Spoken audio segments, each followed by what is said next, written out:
Story 1.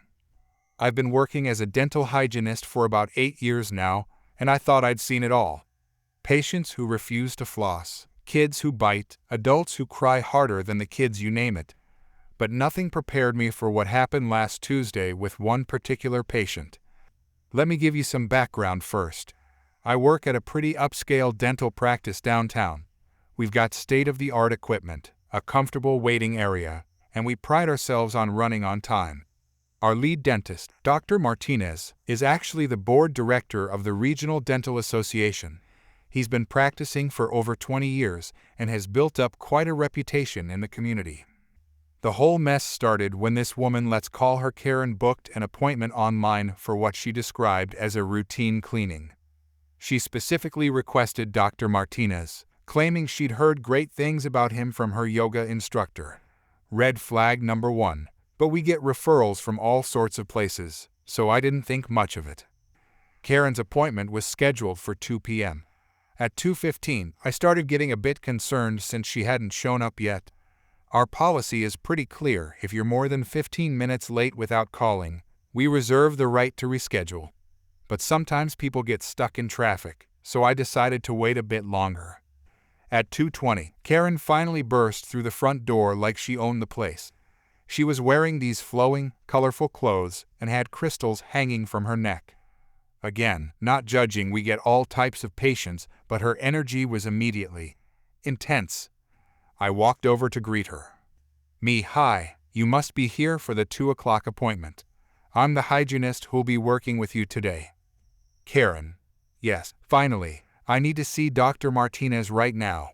I've been having terrible energy blockages, and I know it's coming from my chakra tooth. I'm sorry, your what? Karen, my chakra tooth. Don't you people know anything about holistic dentistry? I need Dr. Martinez to clean my essential chakra tooth immediately. It's affecting my spiritual alignment. I'll be honest, I had no idea what she was talking about. I've heard of some alternative approaches to dental care, but chakra tooth wasn't in any textbook I'd studied. Okay, well, first we'll need to take some x-rays to see what's going on, and then Dr. Martinez can examine you and determine the best treatment plan. Karen's face immediately turned red. Karen, x-rays? Are you kidding me? I don't put that toxic radiation near my aura. I specifically told you people I only want my chakra tooth cleaned. Why is this so difficult? Ma'am, I understand your concerns, but we can't perform any treatment without first examining your teeth. X-rays are standard procedure for new patients. Karen, I am not a new patient. I've been coming here for years. This was obviously not true since I'd never seen her before, and she wasn't in our system as an existing patient. But I remained professional. I'm sorry, but according to our records, this is your first visit. Dr. Martinez will need to do a full examination, which includes x-rays, before any cleaning can be performed. That's when Karen completely lost it. She started screaming at the top of her lungs right there in the middle of the waiting room. Karen, this is discrimination against people with spiritual beliefs. I demand to see Dr. Martinez right now. I don't care if he's with another patient. My chakra tooth is a medical emergency. Other patients in the waiting room were staring. Some looked uncomfortable, others seemed entertained by the drama. I tried to calm her down. Ma'am, please lower your voice. Dr. Martinez is currently with a patient, but I can reschedule you for a time when he's available to discuss your concerns. Karen, I'm not leaving until someone cleans my chakra tooth. I've driven all the way across town for this appointment. At this point, Dr. Martinez emerged from his office, having heard the commotion. He's usually very calm and patient, but I could see he was already assessing the situation. Dr. Martinez, I'm Dr. Martinez. I understand there's some confusion about your treatment today. Karen, finally, doctor, I need you to clean my chakra tooth immediately. Your staff is refusing to help me and discriminating against my spiritual beliefs. Dr. Martinez, I'd be happy to help you, but first I need to examine your teeth and take x-rays to understand what's going on. This is standard procedure for all patients. Karen, I already told your hygienist that I don't do X-rays. They disrupt my energy field.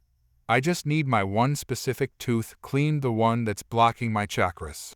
Dr. Martinez, I'm sorry, but I cannot and will not perform any dental work without proper examination and X-rays.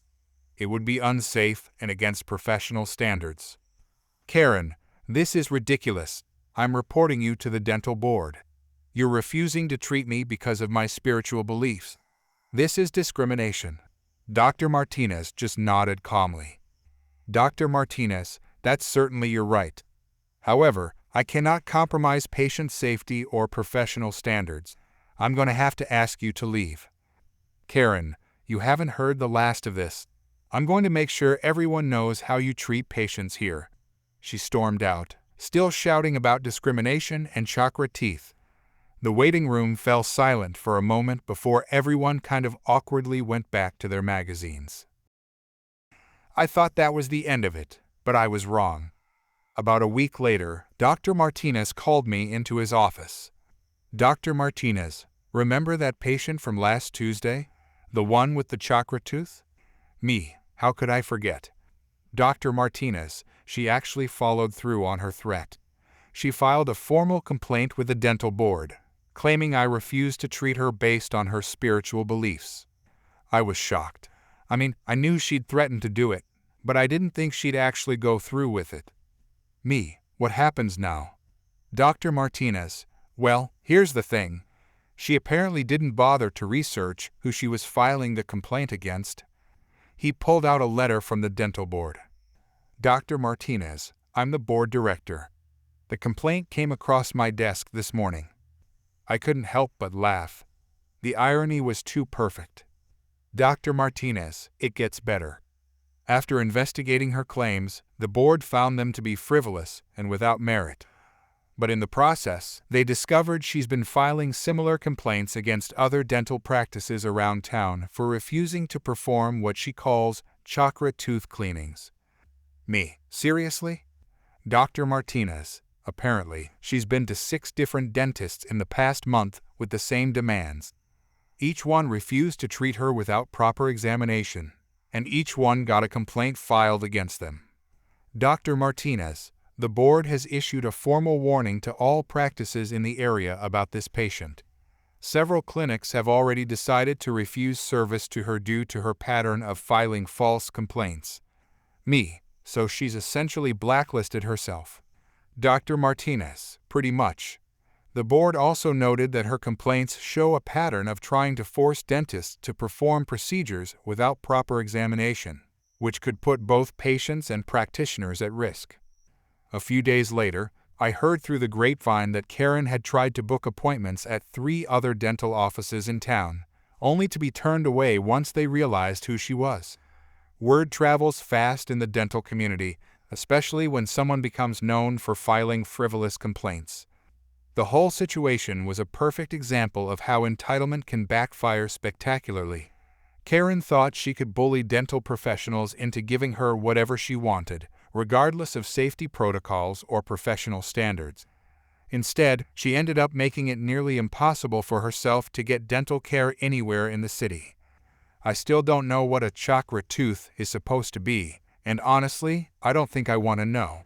What I do know is that no amount of spiritual beliefs can override basic medical safety, and trying to force professionals to compromise their standards rarely ends well for anyone involved. The best part? Dr. Martinez told me that if she had just been willing to get the X-rays done, he would have been happy to discuss her concerns and provide whatever treatment was actually needed. Instead, her demand for special treatment without following proper procedures cost her access to quality dental care throughout the entire area. Sometimes the universe has a funny way of teaching people lessons about respect and consequences. Story 2. I've been running my small produce stand at the farmer's market for 3 years now. It started as a side business after I lost my job at the accounting firm. My wife suggested I try selling some vegetables from our garden, and it slowly grew into something that actually pays the bills. I grow most of my produce myself on the small farm I inherited from my grandfather, and I pride myself on quality and honest dealing. The farmer's market is usually a peaceful place. Most customers are friendly locals who appreciate fresh food. I know most of my regular customers by sight, and many have become friends over the years. I keep detailed records of all my sales in a little notebook, partly for taxes, but mostly because I like to track what sells well and what doesn't. Last Tuesday started like any other market day. I had arrived at 5 in the morning to set up my stand, arranging the strawberries, tomatoes, and lettuce I'd picked the day before. The strawberries were particularly good that week, bright red, sweet, and perfectly ripe. I'd been selling them for $12 a basket, which was fair for the quality. Around 10 in the morning, I noticed a woman I'd never seen before marching toward my stand. She was middle-aged, wearing expensive-looking clothes, and carrying a plastic container.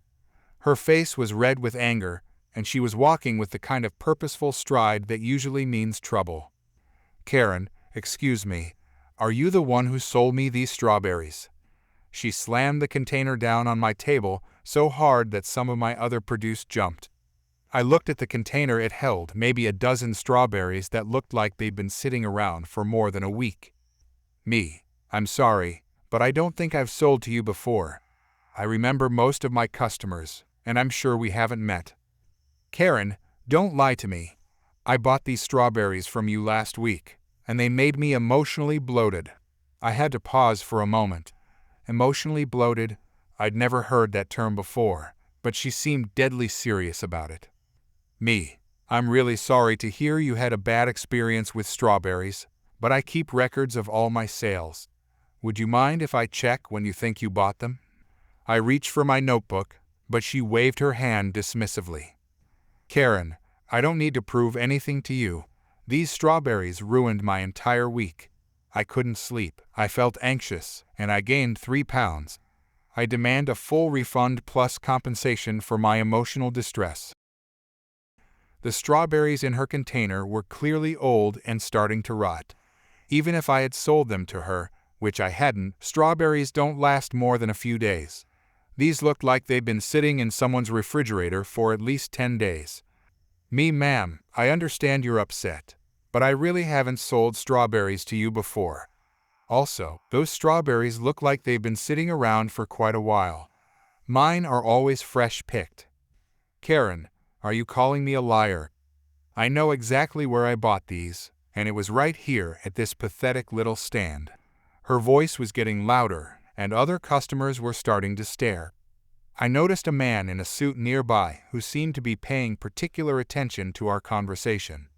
He had a clipboard and an official-looking badge. "I'm not calling you anything, but I keep very detailed records. If you could tell me what day you think you bought them, I could check my notebook and see if there's been some confusion." "Karen, I don't have time for your games. I want my money back right now, or I'm calling the police." She was practically screaming now. The strawberries in her container were starting to smell bad, and I could see fruit flies beginning to gather around them. "I'm sorry, but I can't refund money for something I didn't sell. If you'd like to buy some fresh strawberries today, I'd be happy to help you with that." That's when she completely lost it. Her face turned purple with rage. "Karen, you're trying to scam me. I've never been treated so poorly in my life. You people think you can just take advantage of customers and get away with it." Before I could respond, she picked up the container and hurled it at my feet. Rotten strawberries and moldy juice splattered everywhere, getting on my shoes, my table, and some of my fresh produce. The smell was awful. "Karen, there, now you can clean up your own mess." She turned to storm away, but the man with the clipboard stepped forward. "Inspector, excuse me, ma'am. I'm with the county health department, and I need to speak with you about what just happened." Karen spun around, looking surprised and annoyed. "Karen, what's this about? I'm a paying customer who is just trying to get satisfaction for a bad product." "Inspector, I've been observing this entire interaction, and I need to inform you that throwing food waste in a public area is a violation of health code regulations.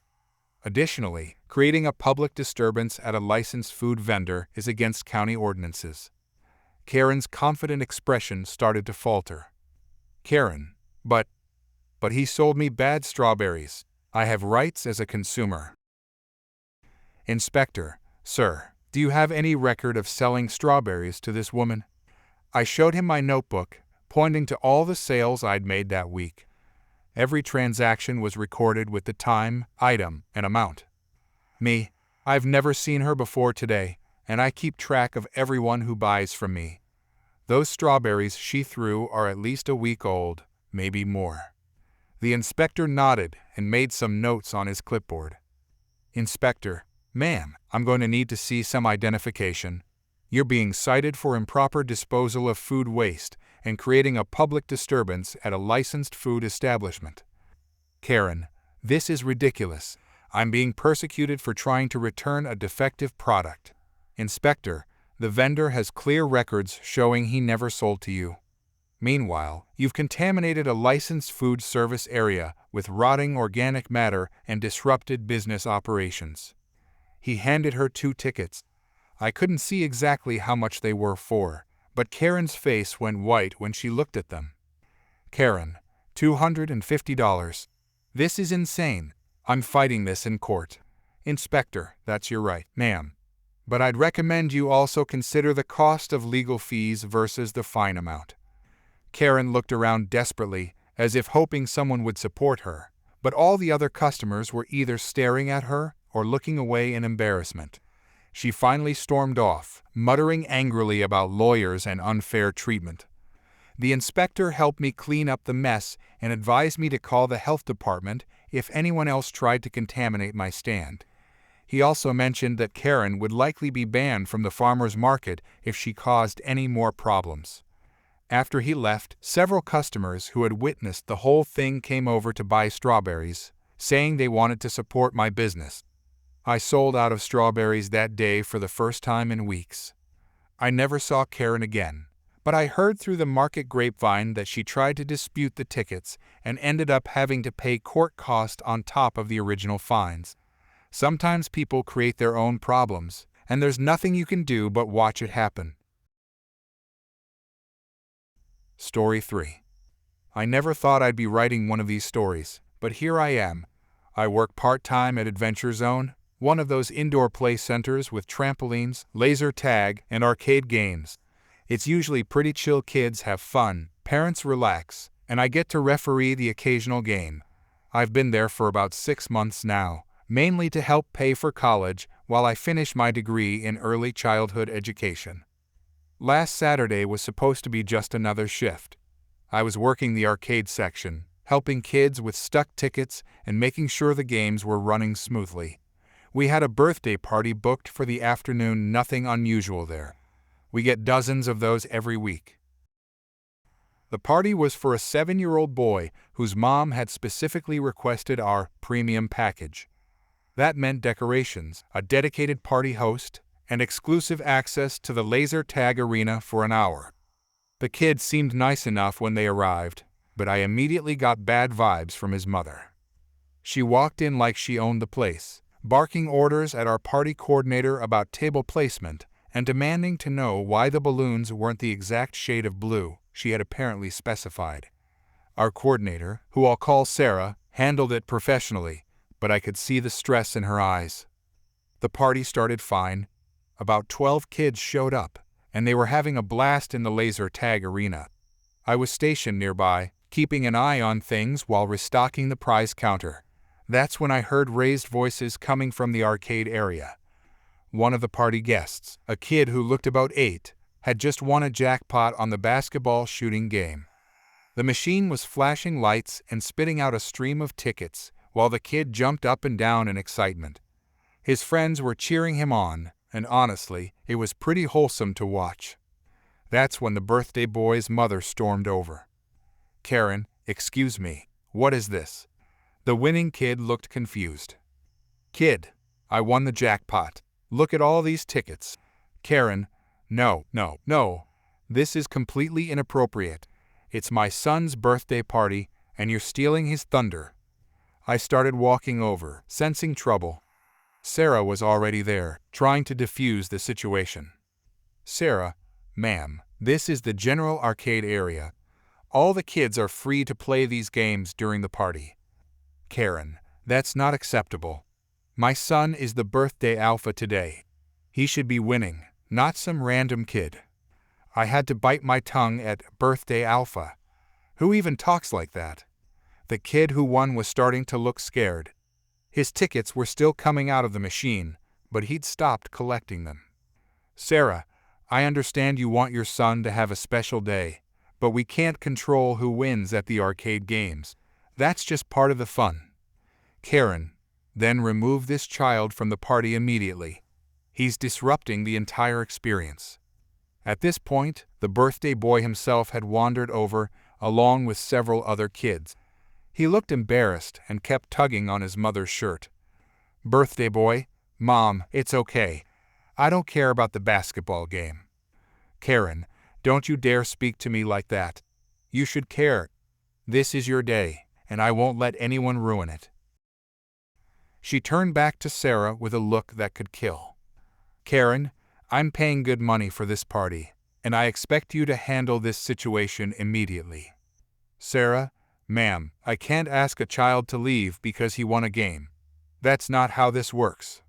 That's when Karen completely lost it. She grabbed the kid's arm, not her son, but the one who had won the game. Karen, fine, I'll handle it myself. You need to go sit down and stop showing off. I stepped in immediately. This was way beyond acceptable behavior. Ma'am, you need to let go of that child right now. You cannot touch other people's kids. Karen, who are you to tell me what I can and cannot do? I'm the customer here. Me, I'm staff, and I'm telling you to step back and calm down. The kid she was holding started crying. His parents, who had been watching from across the room, came rushing over. Kid's dad, what's going on here? Why are you touching my son? Karen, your son is ruining my child's birthday party by being too good at games. He needs to be removed immediately. Kid's mom, are you serious right now? He's 7 years old, and he won a game fair and square. The situation was escalating fast. Other parents were starting to notice, and all the kids had stopped playing to watch the drama unfold. I could see the birthday boy was on the verge of tears, clearly mortified by his mother's behavior. Sarah, everyone please calm down. Let's talk about this rationally. Karen, there's nothing rational about this. My son is supposed to be the star today, and you people are letting some random kid steal his spotlight. This is completely unacceptable. She was getting louder and more aggressive. I decided to call for backup and pulled out my radio to contact my manager. I need assistance in the arcade area. We have a situation. Karen, don't you dare call anyone. I'll have your job for this. That's when she made her biggest mistake. As I was stepping back to give everyone some space, she shoved me hard. I stumbled backward and nearly fell over a chair. The room went dead silent. Even the kids stopped crying. Kid's dad, did you just assault a staff member? Karen, I didn't assault anyone. I was just trying to get his attention. Sarah, ma'am, I'm going to have to ask you to leave immediately. We have a zero-tolerance policy for violence. Karen, you can't kick me out. I paid for this party. I have rights. My manager arrived just as Karen was working herself up for another outburst. Behind him was our security guard, who's actually a pretty intimidating guy despite being really nice. Manager, I heard there was an incident. What happened? Before I could answer, Karen launched into a tirade about how we were discriminating against her son and ruining his special day. She was waving her arms around and getting increasingly hysterical. Manager, ma'am, I'm going to need you to calm down and lower your voice. There are children present. Karen, don't tell me to calm down. Your employee attacked me, and you're doing nothing about it. Multiple parents started speaking up, saying they'd witnessed her push me first. The kid who won the game was still crying, and his parents were trying to comfort him. Manager, based on what I'm hearing from witnesses, I'm going to have to ask you to leave the premises immediately. We'll be refunding your party fee. Karen, I'm not going anywhere. You can't make me leave. That's when my manager made the call I'd been hoping for. "Manager, I'm calling the police. This situation is beyond what we can handle internally." The mention of police seemed to snap Karen back to reality somewhat, but not in a good way. She started screaming about how we were all conspiring against her family and how she was going to sue everyone involved. Meanwhile, her son had started having what looked like a panic attack. He was hyperventilating and crying so hard he could barely breathe. Several of the other kids were crying too, and parents were starting to take their children to other areas of the facility. "Kid's mom, look what you've done to your own son. He's terrified." "Karen, he's fine. He's just upset because his party is ruined." But the birthday boy clearly wasn't fine. He was shaking and kept saying he wanted to go home. One of the other parents, who happened to be a nurse, came over to check on him. "Nurse parent, this child is having a panic attack. He needs to be calmed down immediately." "Karen, don't you dare touch my son. I don't know who you are." The police arrived about 10 minutes later. 2 officers walked in and immediately assessed the situation. By then, Karen had worn herself out from screaming and was sitting in a chair, still muttering about lawsuits and discrimination. "Officer 1, we received a call about an assault. Can someone explain what happened?" My manager gave them a quick rundown, and several parents volunteered to provide witness statements. The officers were professional and thorough, interviewing everyone who saw the incident. When they spoke to Karen, she tried to spin the story to make herself look like the victim. She claimed I had been rude to her son and that she was just defending her family. But with multiple witnesses contradicting her story, it wasn't getting her anywhere. "Officer 2, ma'am, based on the witness statements, we're going to have to place you under arrest for assault." "Karen, you can't arrest me. I'm a mother. I was just trying to protect my son." "Officer 1, you have the right to remain silent." As they read her rights, I noticed that one of the officers was paying particular attention to the birthday boy, who was still visibly distressed. His mother being arrested wasn't helping his panic attack at all. "Officer 2, who's going to be taking care of the child?" "Karen, he's coming with me. He's my son." "Officer 1, ma'am, you're being arrested. The child can't come with you to the station." That's when things got even more complicated. Karen apparently had no family in the area and hadn't arranged for any backup childcare. The officers had to call Child Protective Services to temporarily take custody of the boy while they sorted everything out. "Officer 2, this is becoming a child welfare issue. The child is clearly traumatized, and the parent is being arrested." When the CPS worker arrived, she was appalled by the whole situation. She spoke briefly with the birthday boy, who was still crying and asking for his dad. Apparently, his parents were divorced, and his father lived in another state. "CPS worker, this child has been through enough trauma today. We'll need to place him in emergency care until we can contact his father." "Karen, you can't take my son. This is all their fault." She was pointing at me, Sarah, and basically everyone else in the room. But the decision was made. The birthday boy was taken into temporary custody, and Karen was led away in handcuffs. After everyone left, my manager called me into his office. "Manager, I want you to know that you handled that situation perfectly. You kept your cool, protected the other children, and followed all our protocols." He also told me that Karen had been permanently banned from all Adventure Zone locations company-wide. Apparently, the incident was so severe that corporate decided to make an example of her. The whole thing was just surreal. I keep thinking about that poor kid and hoping he's okay. The last I heard, his father had flown in from out of state to pick him up, and there was going to be a custody evaluation. As for the kid who won the basketball game, his parents ended up staying for the rest of the afternoon, and we comped their arcade credits. He seemed to bounce back pretty quickly once all the drama was over. I've dealt with difficult parents before, but nothing like this. The whole birthday alpha thing still makes me cringe. Who puts that kind of pressure on a 7-year-old? And over a basketball game, no less. The worst part is that the birthday boy's special day was completely ruined because his mother couldn't handle another kid winning a game. Instead of celebrating with friends, he ended up traumatized and taken away by social services. I'm just glad I was there to witness everything, and that other parents spoke up. If it had been just Karen's word against mine, things might have gone very differently. But with multiple witnesses and security cameras, there was no way she could spin the story in her favor. Sometimes I think about getting into a different line of work, but then I remember that most parents are actually pretty reasonable. It's just the entitled ones who make headlines and stick in your memory. This whole experience has definitely given me some perspective on the kind of early childhood educator I want to be. Kids need advocates, especially when their own parents are the problem. Story 4. I work as a front desk manager at a mid-tier resort in Florida.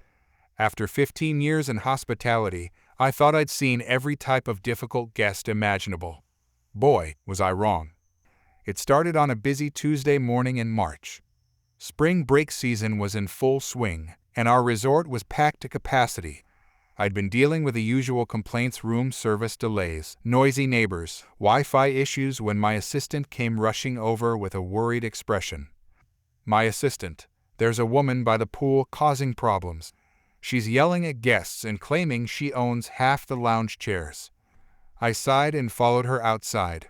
That's when I first encountered Karen, a woman in her 50s with perfectly styled blonde hair and designer sunglasses, wearing a swimsuit that probably cost more than my monthly car payment.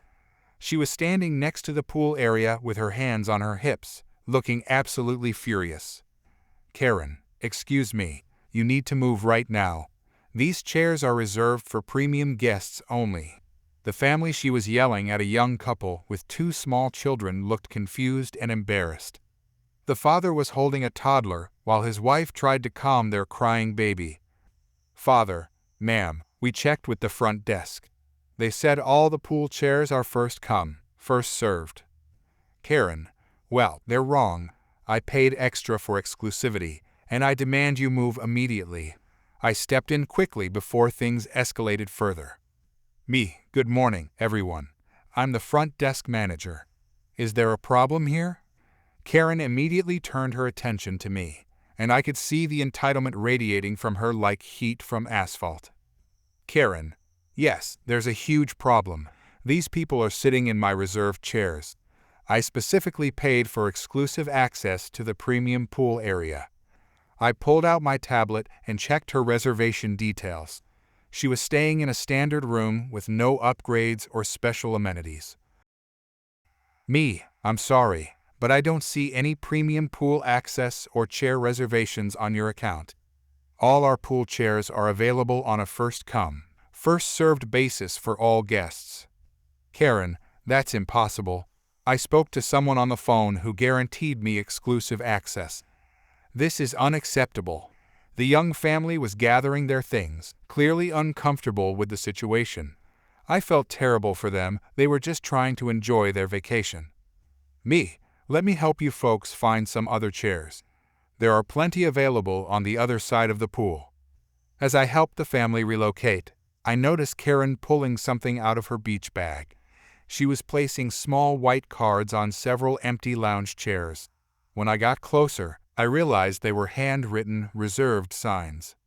Me, ma'am, you can't place reserved signs on public chairs. These facilities are for all guests to share. Karen, I told you, I paid for exclusivity. These signs are staying right where they are. She stormed off toward the pool bar, leaving her makeshift signs scattered across 8 different chairs. I collected them all and threw them in the trash, making a mental note to keep an eye on her throughout the day. Unfortunately, that was just the beginning. Over the next few hours, I received multiple complaints about Karen's behavior. She was approaching random guests and demanding they move from her chairs. She told a group of college students they were too loud and inappropriate for the pool area. She even complained to the pool bar staff that other guests were stealing her sunshine by sitting in chairs that blocked her view. The breaking point came the next morning. I was doing my usual rounds when I heard raised voices coming from the pool deck. I rushed outside to find Karen in a heated argument with an elderly couple who were quietly reading books by the pool. "Karen, I don't care how long you've been sitting there. These are my chairs, and I want you gone now." The elderly woman looked genuinely frightened, while her husband was trying to stand up for them both. "Elderly husband, we've been sitting here for 20 minutes. We're not bothering anyone." "Karen, you're bothering me. I have exclusive rights to this entire section. If you don't move, I'm calling the police." "Elderly wife, please, we don't want any trouble. We can find somewhere else to sit." That's when I saw red. Watching this entitled woman terrorize two sweet elderly people who were just trying to enjoy their vacation was the last straw. "Ma'am, I need you to step away from these guests immediately." "Karen, oh, it's you again. Are you finally going to do something about these chair thieves?" "Me. The only person causing problems here is you. You've been harassing our guests for 2 days, and it ends now." "Karen, how dare you? I'm a paying customer, and I demand to speak to your manager." "Me, I am the manager, and I'm telling you that if you continue this behavior, you'll be asked to leave the resort." "Karen, you can't kick me out. I know my rights. I'll sue this place for everything it's worth." The elderly couple was trying to quietly pack up their things, but I stopped them. "Me, please don't leave. You have every right to be here." I turned back to Karen, who was now attracting attention from other guests around the pool. "Ma'am, you have 5 minutes to return to your room and collect your belongings. Your behavior is unacceptable, and your stay here is terminated." "Karen, this is ridiculous. I'm going to leave such a bad review that you'll be out of business within a month." "Me, that's your choice. Security will escort you to your room in 5 minutes." "Karen, I'm not going anywhere. You can't make me leave." At this point, I called security. 2 officers arrived within minutes and calmly explained to Karen that she needed to vacate the premises. She continued ranting and raving, but eventually realized she had no choice. "Karen, this isn't over. I'll be calling corporate, and you'll all be fired."